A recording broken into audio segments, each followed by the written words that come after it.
High বন্ধুরা, আজকে দেখতে পাচ্ছেন আমি আমের আচার বানিয়েছি। বেশি না, অল্প করে বানিয়েছি।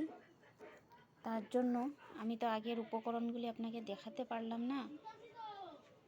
অ্যাকচুয়ালি মোবাইলে ব্যাটারি ছিল না, তার জন্য এখন জাস্ট আমটা 2-3 দিন রোদে দিয়েছিলাম। রোদে দিয়ে শুকিয়ে নিয়েছি, অল্প জলটা ঝরে গিয়েছে নুন হলুদ মেখে। তারপরে দিয়েছি 1 চামচ গুঁটো জিরে, গুঁটো ধনে, তারপরে মেথি, শস্য, শুকনো লঙ্কা। আর আপনি জৈন খেলে জৈনও দিতে পারেন, আপনারা চাইলে নাও দিতে পারেন, দিলে একটা সুগন্ধ করে, তাই দিয়ে বানিয়েছি। শস্যটা আমি বেটে দিইনি, আর মশলা আমি হাফ বাটা করেছি, পুরোপুরি বেটে দিইনি। এই যে আমার মশলা এখানেও আছে, দেখতেই পাচ্ছেন, আরও দেবো এখানে। এখন সব মিক্সড করে নিয়েছি, মিক্স করে আপনাদেরকে দেখাচ্ছি। আপনারা বানিয়ে দেখতে পারেন। বাজার থেকে কিনে নিয়েছিল আম, তাই অল্প করে কেটে শুকিয়ে হালকা শুকিয়েছি, তাই বানিয়ে নিয়েছি আচার। তেলও গরম হয়ে গিয়েছে আমার, দেখতে পাচ্ছেন তেলও গরম হয়ে গিয়েছে আমার। এখন এটাকে বয়মে ভরাবো, বয়মে ভরিয়ে আপনাদেরকে দেখাচ্ছি।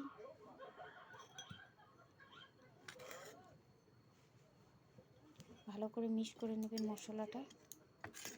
গুঁড়ো মশলা দেবেন অল্প, আপনি যদি চান ঝালটা, তার জন্য গুঁড়ো লঙ্কা গুঁড়ো দিতে পারেন। আর গুঁটো যা বেটে নেবেন সব মিক্সড করে অল্প সরষের তেল দিয়ে ওটা গুলিয়ে নেবেন। গুলিয়ে তারপরে আমগুলি ঢেলে দেবেন, দিয়ে ওকে খুব সুন্দরভাবে মিক্স করে নেবেন। মিক্স করা হয়ে গেলে তারপরে আপনি বোতলে ভরে দেবেন। আর বাকি যা তেল থাকবে আপনি আচারটার মধ্যে দিয়ে দেবেন, যার জন্য আচারটা অনেক দিন থাকতে পারে, তাই। আর সামান্য ভিনেগারও দিবেন, দিলে আপনার আচারটা অনেক দিন লাস্টিং হবে, খেতেও অল্প ভালো হবে, আচারের টেস্টও আসবে। তাই দিয়েছি,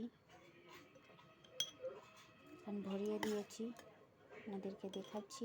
পুরোপুরি দেখাতে পারলাম না, তার জন্য আমি খুবই দুঃখিত। চলো, আমি তো সেরকম বানাতে পারি না, আপনাদের সামনে দেখাতেও পারি না, কিভাবে ব্লগার্সরা বলে সেরকম আমি বলতেও পারি না।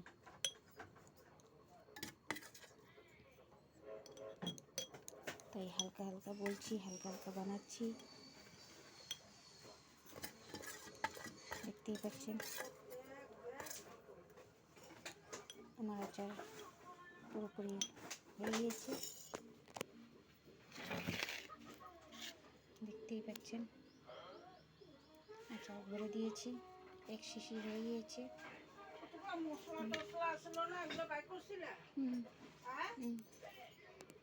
হয়ে গিয়েছে। এখন একটা সামান্য তেল দিয়ে দেব।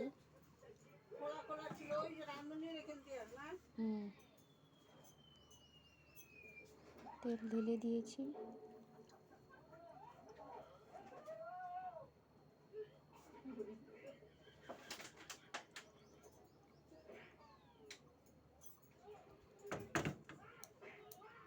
এখন তেল দিয়ে দিয়েছি, এখন এটাকে অল্প রোদ্রে দেব।